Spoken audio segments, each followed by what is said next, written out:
Hello, I have a tough question out for you parents out there. If someone were to watch you parent over the course of a whole week, how would they describe your parenting?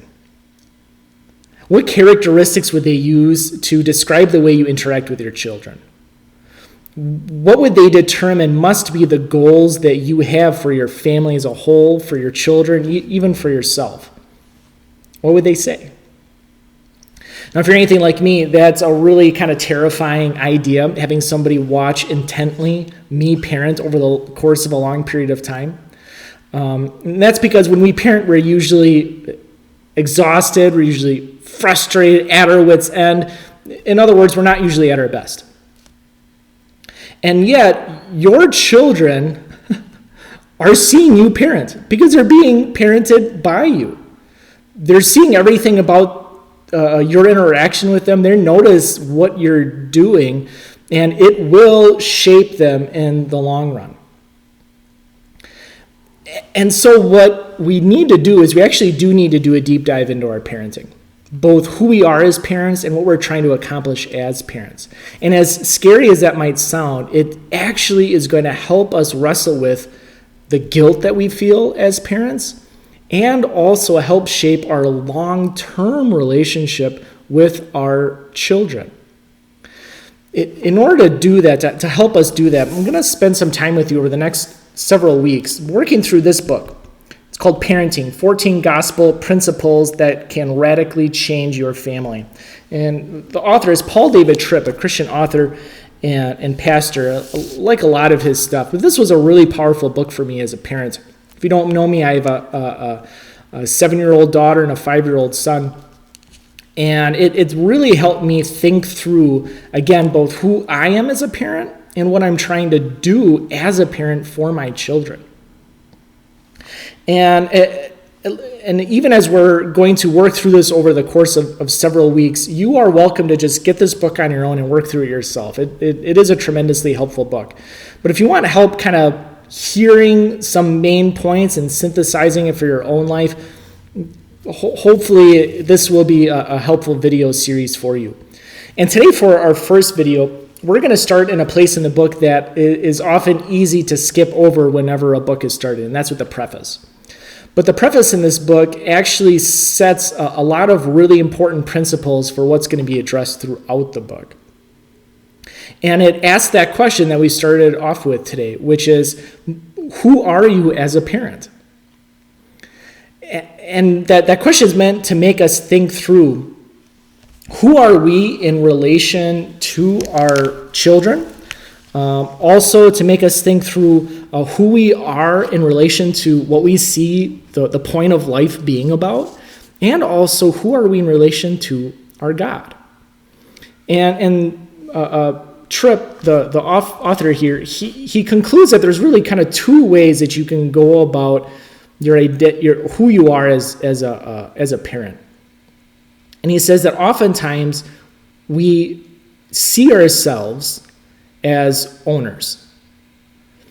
We wouldn't say this about ourselves. We probably wouldn't intentionally choose to think about ourselves, but we see ourselves as owners. Or in other words, that these children belong to me, so I can parent them in whatever way I see fit.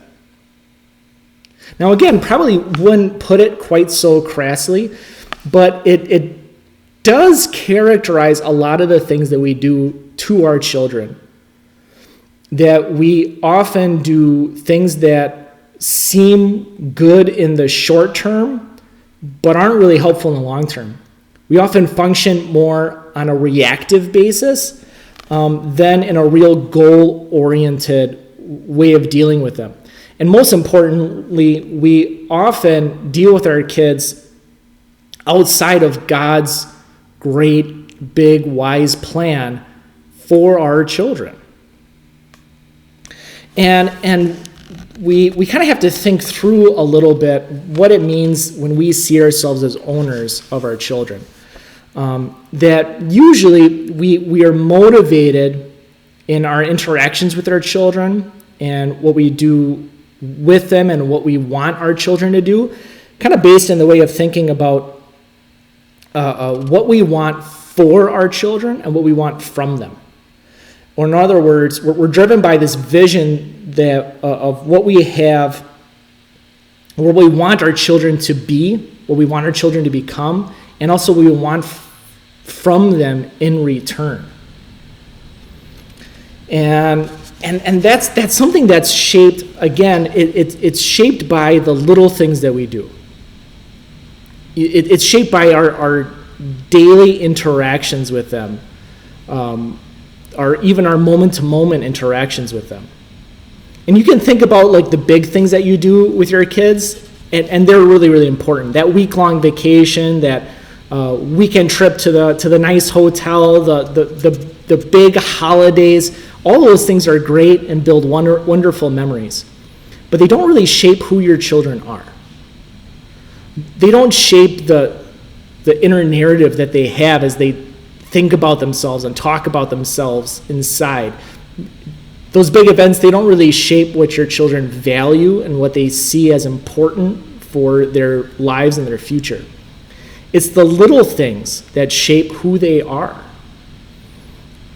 And so when we operate with them as their owners, it has some pretty big negative effects.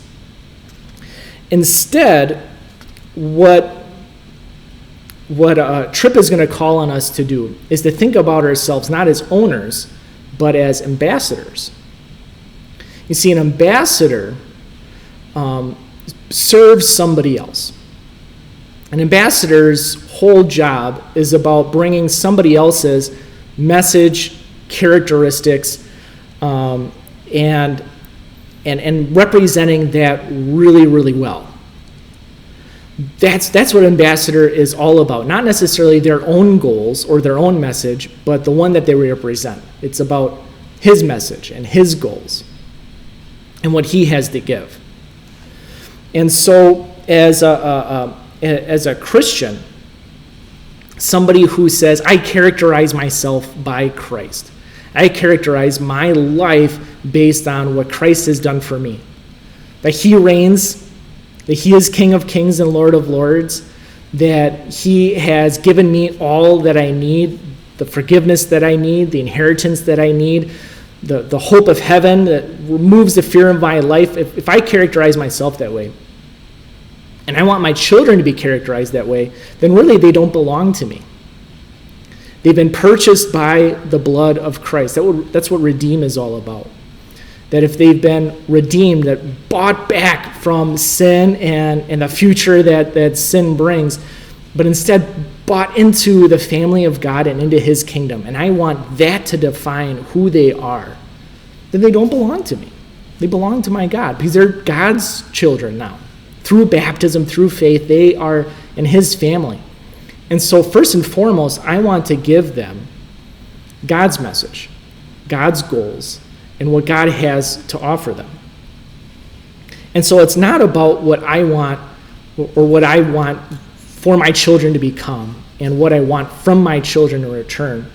Being a parent is about what God in grace has planned to do through me in my children.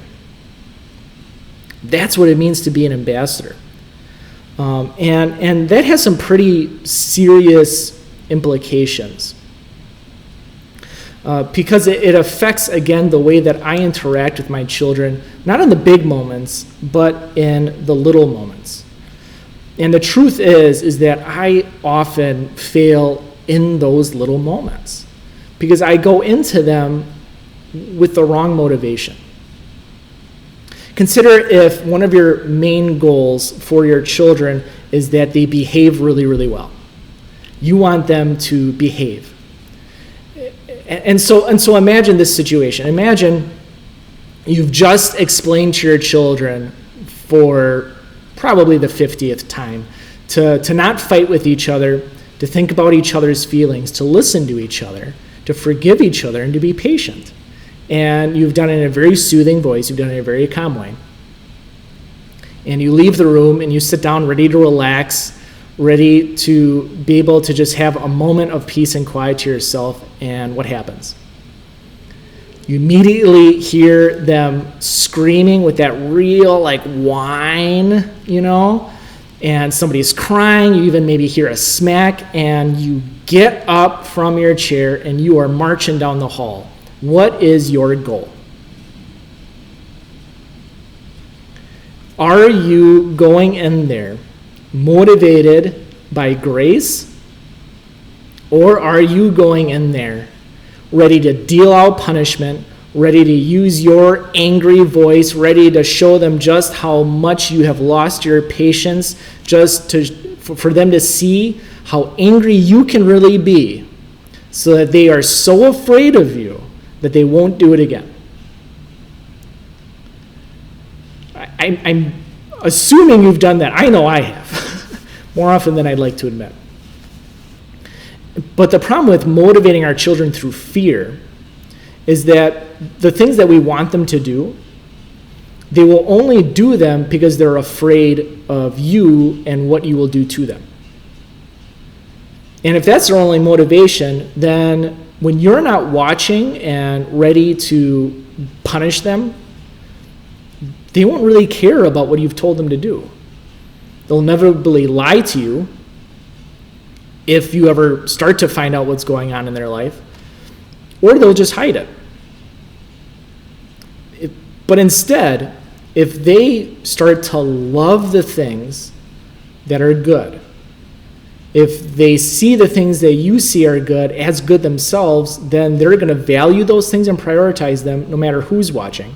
Because if they live their life not even controlled by their relationship with you, if they live their life based on their relationship with God, then they'll always want to show him love and worship him and live this life for him no matter what eyeballs are on them.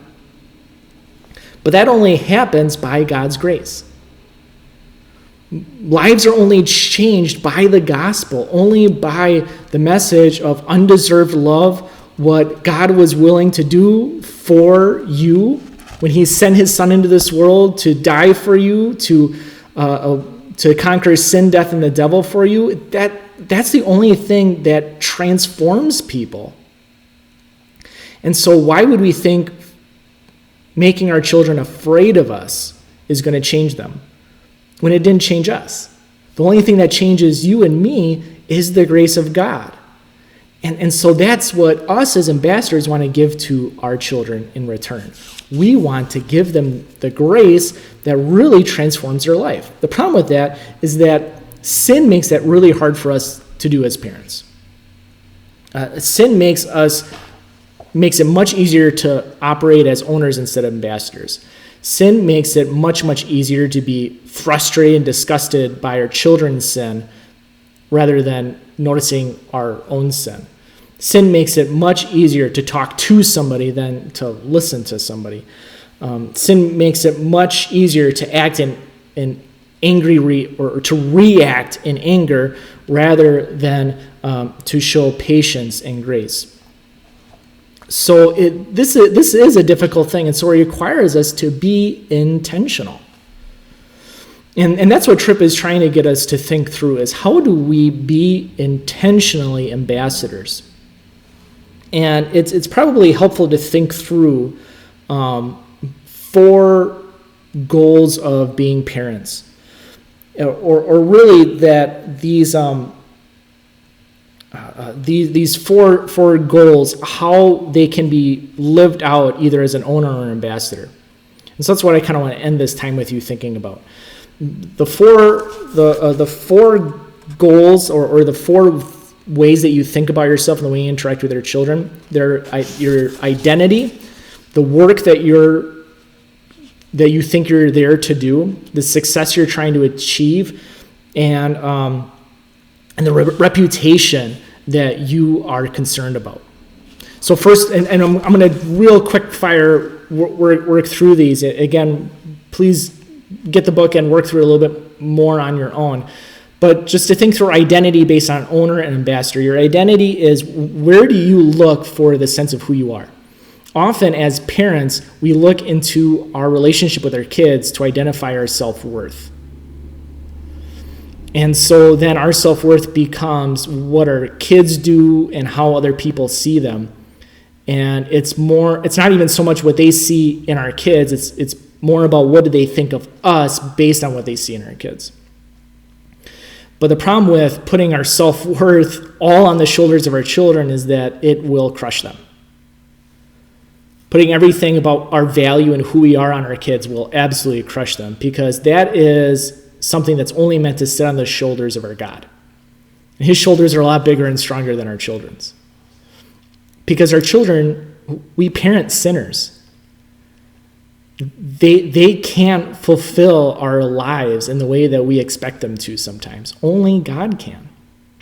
And when we think of ourselves as ambassadors, we remind ourselves that he has. That I'm not looking for my children to give me life because I've already been given life. I've already been given my value based on the blood of Christ. I've already been given my future based on Christ's empty grave. I base the sense of my security based on how my God takes care of me and what my God sees in me. And so that I can approach my children as somebody already filled instead of expecting them and their love to be what fills me up and establishes who I am. So approaching them as an ambassador reminds myself who I am, that I am a child of God, loved because of grace alone, that I am somebody who has a future based on grace alone and what Christ has already accomplished. And so it is a gift to myself when I approach my children that way. And that shapes the way I think of my work. What is the work that I'm called to do as a parent? I think we all have kind of a vision of what we want our children to become. And that vision shapes the way we spend our time with them, what we spend our money on, how we interact with them, how we use our energy. But often, our vision of what we want them to become is based on what we do to them and what we can take them and shape them into, and also what we want them to be is often more based on what the world around us tells us is important, more than what God says is important. So as an ambassador, I instead think of myself as representing somebody who is wiser than me, more powerful than me, and much more gracious than me. And so his plans and what he wants to work inside my children isn't based on me shaping them through fear, but instead what he works inside my children is based on through his grace. And so the vision I have for my children is more about the potential of what grace could cause my children to become. That's my work, to bring the gospel to them. And so success, what I define success to be as a parent, should be changed. Because as an owner, things like academic performance, athletic achievement, social likability, these are all horizontal markers that we often take as indicators of that we succeeded in raising our children and making them into what they need to be. And as long as people notice that about our kids, then they'll notice it about us. But as an ambassador, we have to admit that we don't really have the power to create our children into anything, at least not in a healthy way.